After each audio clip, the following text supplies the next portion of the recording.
Pemirsa, selalu ada hikmah. Bismillahirrahmanirrahim. Assalamualaikum warahmatullahi wabarakatuh. Segala pujiannya kepada Allah dan mari kita bersalawat kepada baginda Rasulullah Muhammad sallallahu alaihi wasallam.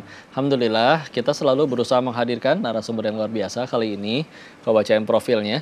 Ini adalah seorang dokter namanya Muhammad Nur Ramadhani. Beliau pernah mengalami kanker tulang kaki kanannya. Jadi di usia 14 tahun harus mohon maaf diamputasi. Tapi terus berusaha berjuang, cita-citanya tinggi pengen jadi dokter, walaupun sempat ketolak, akhirnya keterima nih jadi dokter gigi di Fakultas Universitas Padjadjaran belajarnya, dan juga sempat bekerja di klinik dan puskesmas di Gorontalo, dan lebih luar biasa lagi di 2020 akhirnya dapat beasiswa lagi LPDP di Humboldt University zu Berlin di Jerman, teman-teman. Masya Allah. Dan sudah lulus tahun 2022. Dan sekarang berkarir di Dirjen, Direktur Jenderal SDM Kesehatan Masyarakat. Mantap nggak itu? Luar biasa. Kita langsung tanya-tanya ke beliau ya. Assalamualaikum warahmatullahi wabarakatuh. Waalaikumsalam warahmatullahi Dok, wabarakatuh. sehat dok? Alhamdulillah kok sehat. Dan ini ya kaki tiruan. Kaki tiruannya. Atau prostetik tadi sudah disebut. Yang tadi Masya Allah, qadarullah. Izin sambil tanya dok ya, dari usia 14 tahun. 14 tahun, betul. Diamputasi karena kanker tulang di atas lutut. Itu.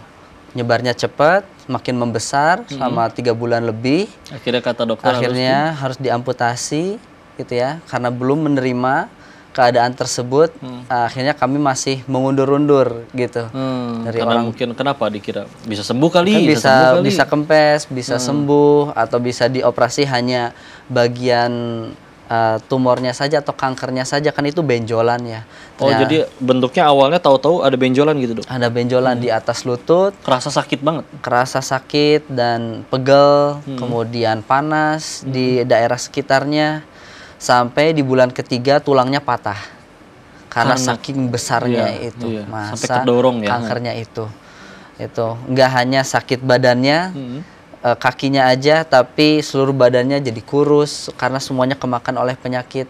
Kemudian secara psikologis juga dari keluarga juga tertekan. Ini kalau misalkan menjalar sampai atas, ini bisa mengancam nyawa, begitu. Akhirnya dikorbankan lah. Begitu. Dan itu tidak mudah juga kok untuk memutuskan amputasi. Banyak yang tidak mau diamputasi karena setelahnya pasti malu, gitu. Setelahnya, kok saya hidup dengan satu kaki masih SMP sebelah, lagi ya? Masih SMP, masih ingin cari perhatian sama teman-teman, ingin bermain, ingin aktif-aktifnya, gitu.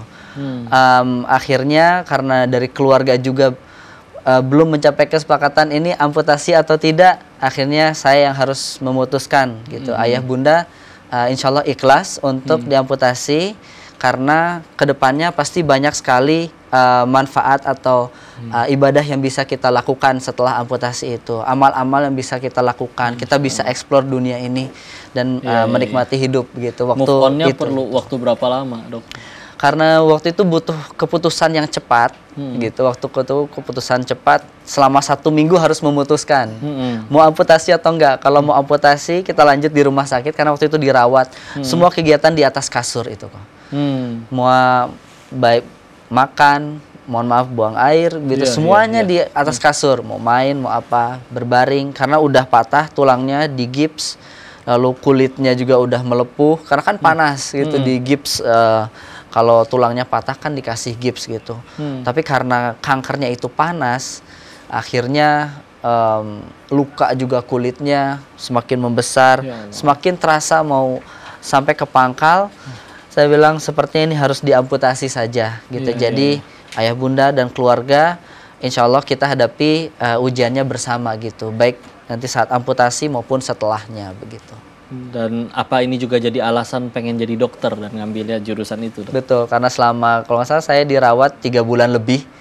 Itu saya belajar juga di rumah sakit. Oh, sebagai ada yang dokternya visite gitu kan, terus ada perawatnya. Oh, saya diberikan obat apa. Jadi saya tahu juga, saya belajar juga di situ.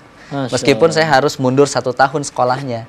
Waktu itu kan di kelas 3 SMP. Iya, gitu. Jadi harus ngulang lagi angkatan tahun 3. Itu, lulusnya tahun berikutnya. Betul, Alhamdulillah. Sampai udah benar-benar move on, masuk ke sekolah lagi pertama kali itu gimana ngadepin teman-teman? Masuk ke sekolah lagi bukan menghadapi teman-teman lagi, menghadapi junior.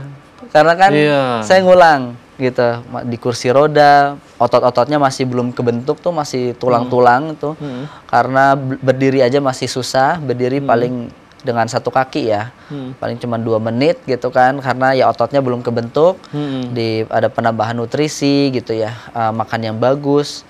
Alhamdulillah itu setelah kurang dari 6 bulan sih, itu sudah pulih lagi. Saya berjalan pakai satu pasang kruk ya, tapi saya kruknya yang kruk olahraga, nggak yang sampai ketiak gitu ya, supaya memang otot tangannya kebentuk juga, gitu. Dan memang bisa cepat juga jalannya pakai itu.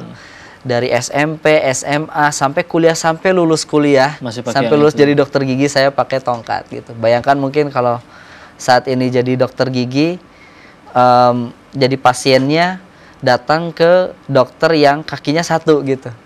Mungkin kan orang-orang mikir ini dokternya bisa nggak nih ngerawatnya gitu kan. Sempat ngadepin bully juga. Sempat menghadapi mungkin underestimate gitu ya. Kadang nggak bisa, ada penolakan juga gitu. Oh, kamu sepertinya belum bisa jadi dokter gigi karena mungkin belum ada yang pernah gitu. Sekarang berarti masih praktek nggak meskipun sudah khidmat? Kebetulan saat ini belum praktek kembali karena di Ditjen SDM Kesehatan diberikan kepercayaan sebagai ketua tim kerja.